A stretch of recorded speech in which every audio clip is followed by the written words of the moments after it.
Hi, Dave from Line Therapy here. I am here with Kelsey, who is one of our amazing scoliosis patients. She has agreed to help me show what breathing expansion is. In the Schroth method, we do a lot of expansion of the lungs, specifically in the concave side of the curve.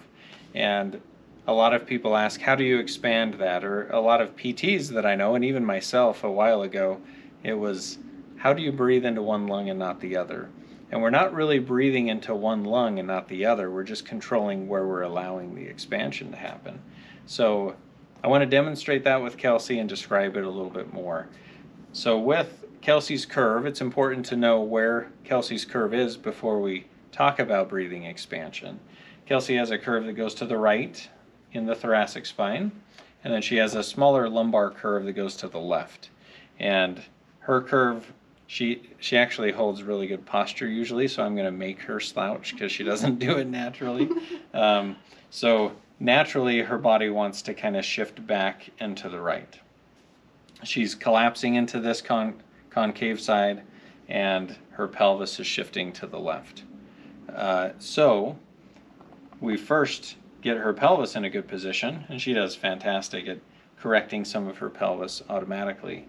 But then the idea is we're not breathing into the left lung and not into the right lung.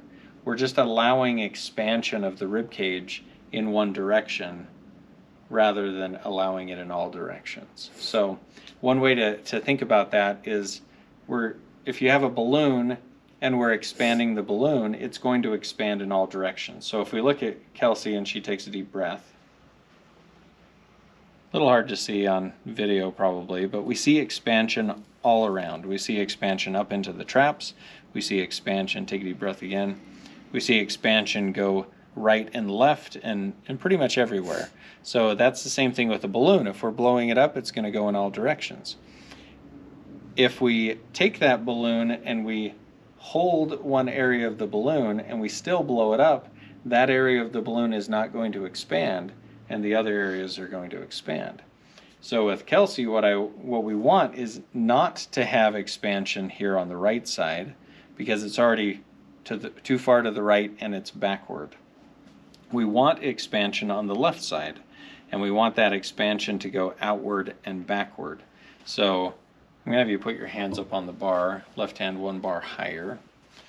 And so we look, I have her left hand higher because she has a specific curve type where we want to expand this with where her hand is. But here on the left side, what I want her to do is see if we can expand with a big breath more into the left side than the right side.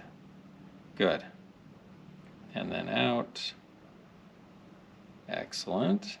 And then expand again. Deep breath. Perfect. So we're seeing that expansion on the left side. And that's to correct the shift that the scoliosis has to the right. To correct the rotation, then we allow more expansion coming backward.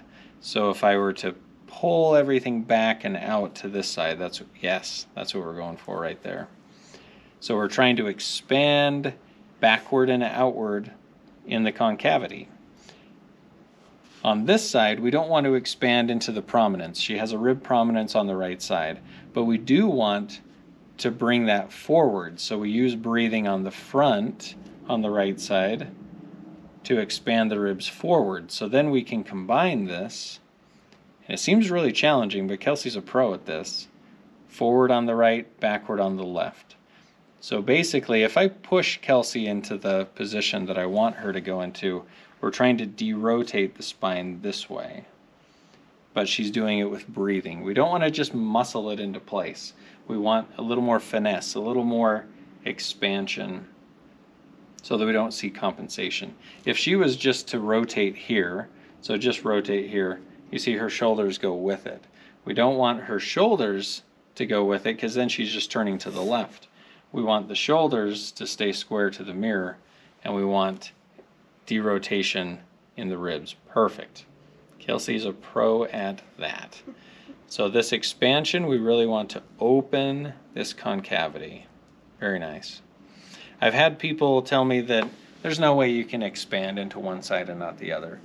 I don't believe it because we just saw it. I felt it. It's kind of hard to see on the video maybe, but it's definitely something that is doable.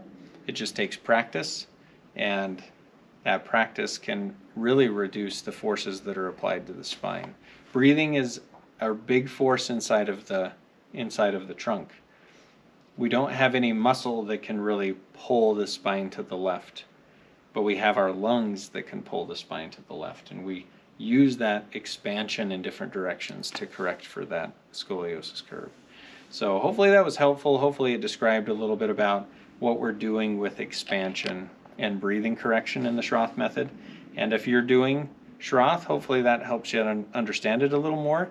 If you're skeptical about it and you're wondering if it's helpful, hopefully this was helpful as well. So thanks, Kelsey, for being my model, and thanks for watching, and we'll see you next time.